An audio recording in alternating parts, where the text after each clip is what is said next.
And so today I'll be discussing a different kind of view, approaches to PTEN loss in prostate cancer, specifically co-targeting the PI3K and AR pathways. As many of the other junior investigators, I have no disclosures. Give it time. So I wanted to just get us started with respect to some background as well as rationale for co-targeting both of these pathways. And so as we know, PTEN deficient tumors have constitutive activation of the PI3K pathway and hyperactivated AKT activity as well. And so it's important to note that there's poor prognosis in these patients in that PTEN is mutated in about 40 to 60% of patients with metastatic prostate cancer. And interestingly enough, these two pathways are related in that there's crosstalk between the PI3K as well as AR pathways in that they cross-regulate each other. When one of these pathways is downregulated, the other pathway is essentially upregulated, allowing for tumor survival. And so because of this knowledge, there has been some investigation as to whether co-targeting both of these pathways could be beneficial. And that is what I am going to be discussing today, in that it's been shown that co-targeting both these pathways shows promise in PTEN deficient metastatic prostate cancer. And so this is what I'll be discussing today, specifically focusing on three different trials, the first of which is the iPotential 150 trial, which is a randomized phase 3 double-blinded study of ipatasertib plus abiraterone for patients with metastatic CRPC. Ipatasertib is a novel small molecule inhibitor of all three isoforms of AKT. And so this is an overview of the study design of iPotential 150. Patients were eligible if they had previously untreated asymptomatic or mildly symptomatic metastatic CRPC. Patients were then randomized 1-to-1 to receive ipatasertib plus standard of care abiraterone versus placebo plus standard of care abiraterone. And it's important to note that this was not a biomarker selected trial. Patients with PTEN wild type tumors as well as PTEN deficient tumors were allowed entry into the study. However, if you look at the primary endpoint, which is rPFS, the authors of this study looked at two populations, the intention to treat population, which included both PTEN wild type as well as PTEN loss tumors, and PTEN loss by IHC. And for the purposes of this study, PTEN loss is defined as greater than 50% of tumor area with no detectable PTEN staining by Ventana IHC assay. The secondary endpoints are listed on the right. And so just for time purposes, I'm going to focus on the primary endpoint and some of the results of that. On the left, we have the intention to treat population, and on the right, we have the PTEN loss population. And so focusing on the left in terms of the intention to treat population, again, these are patients that were included PTEN wild type as well as PTEN deficient tumors. And just a summary, there was actually no statistical significant difference between the abiraterone treated only group and the combination group. However, when you focus on the right side of the screen, the PTEN loss group, there was actually a statistically significant difference. The median PFS was 16.5 months versus 18.5 months, with a hazard ratio of 0.77, which was statistically significant. And so really this data shows that co-targeting both the PI3K and AR pathways shows promise, but specifically in PTEN deficient metastatic castration-resistant prostate cancer. And so I want to focus on just some of the safety data with respect to this study.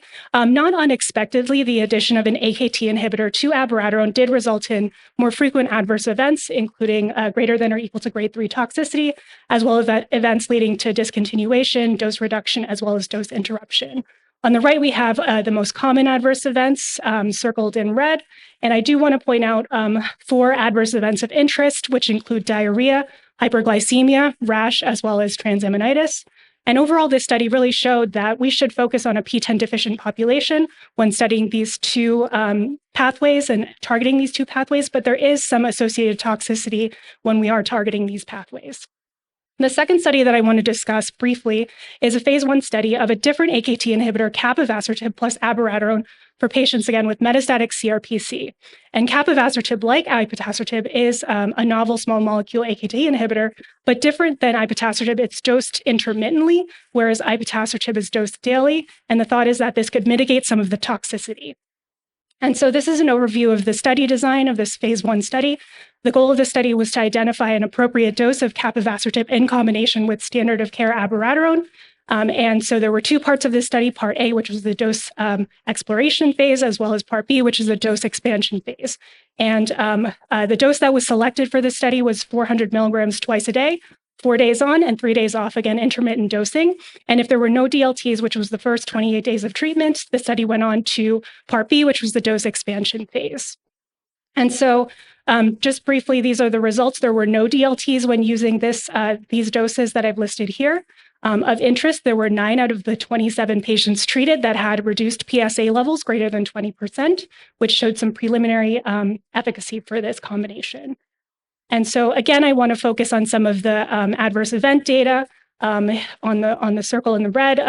These are the most common adverse events, but I do want to point out some of the greater than or equal to grade 3 toxicity. Similar to ipatasertib, we are seeing hyperglycemia and rash. And specific to this study, we also do see AKI, which is new compared to the IPotential 150 study.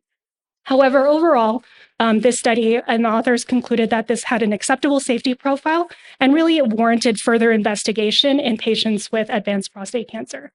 And so these 2 studies really led to the framework of Capitello 281, which is a randomized double-blinded phase 3 study of capivasertib plus abiraterone for patients with metastatic hormone-sensitive prostate cancer.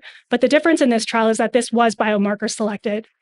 And so this is the overview of the study design. Patients were eligible if they had de novo untreated metastatic hormone-sensitive prostate cancer with PTEN loss. They were randomized 1-to-1 to receive capivasertib plus standard of care abiraterone versus placebo plus standard of care abiraterone.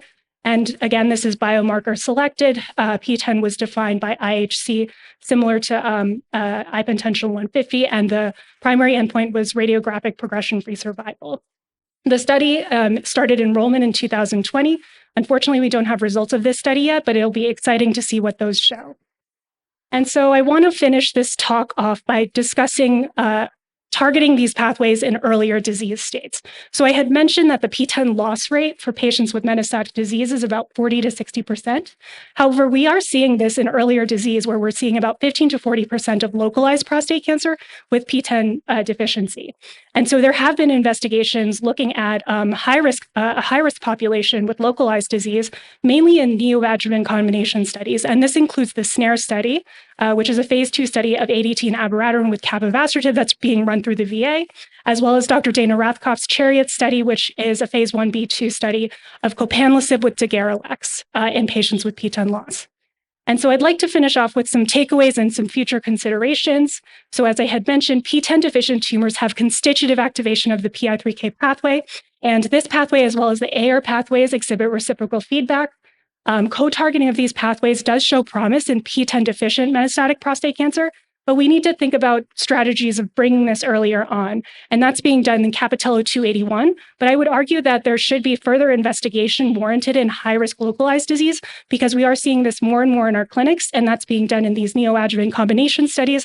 And I think it should be further explored in other mechanisms as well, but more to come on that. Thank you so much.